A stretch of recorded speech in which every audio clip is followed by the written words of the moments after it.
Alex from AFS 401k, and it's episode number 62 of Money Hacks, straight from my home office as we enter five and a half weeks of work from home and sheltering in place.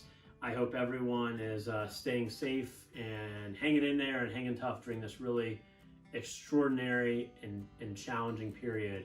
I know that it's been an incredibly difficult period for all of us, and many investors, savers, and employees have faced significant challenges over the last 5+ weeks with the spread of this global health pandemic.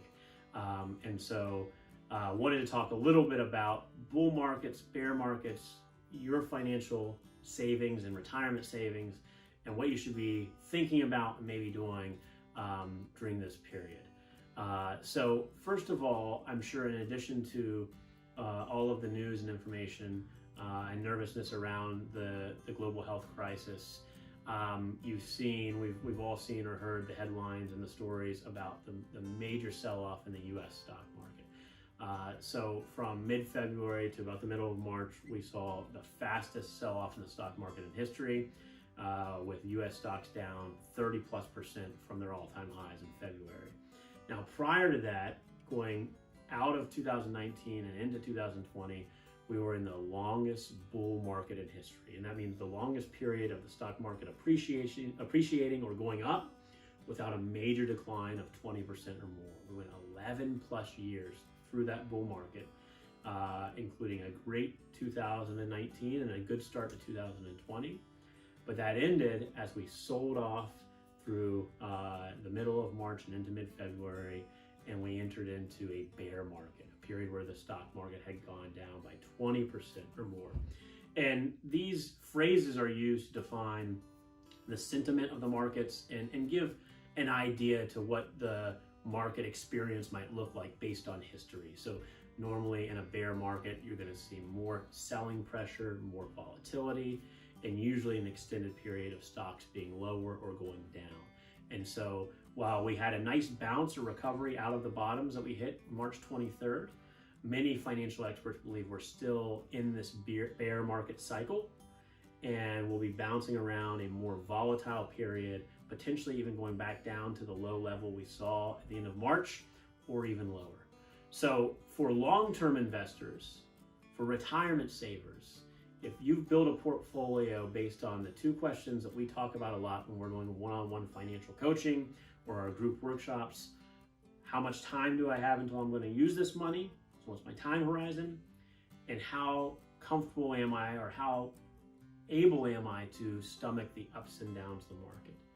And if you've identified and built an investment mix that's based around those two broad questions, and it can get much more complicated and strategic than just those two questions, but as a baseline, if you've thought about those two questions and built your portfolio, your investment mix around that, you might not need to take any action, because we have a strategy that is for the long term, that's for your retirement or other financial milestone that's 7, 10, 20, or 30 years down the road.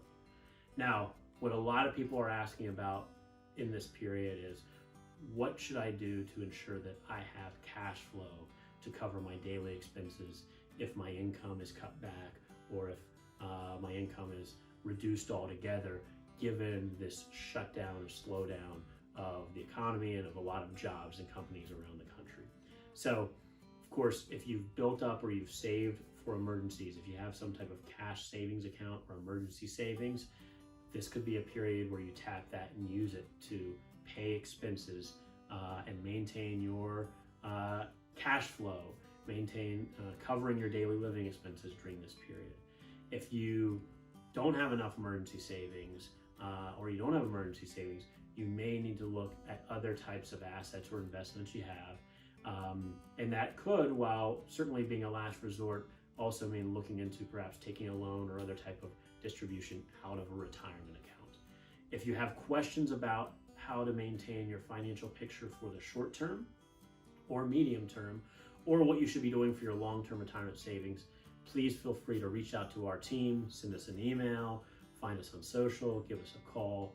We're happy to help, and we've been holding a lot of these one-on-one coaching sessions, helping people to realign their financial picture with the current environment so that you can weather this period we're in, because we do believe that we are going to get through this. It's going to take some time, and we are going to see the economy recover and the market recover, but we need to make sure that you're financially sound through the next several weeks and months until we get there.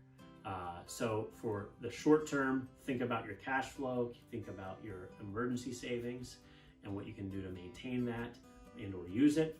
And over the long term, make sure your accounts are invested in a way that are right for you, and that if you've been really uneasy, anxious, or uncomfortable during these ups and downs in the market, even for your long-term assets, perhaps as we get out of this period, it's a time to reevaluate and reassess your investment mix.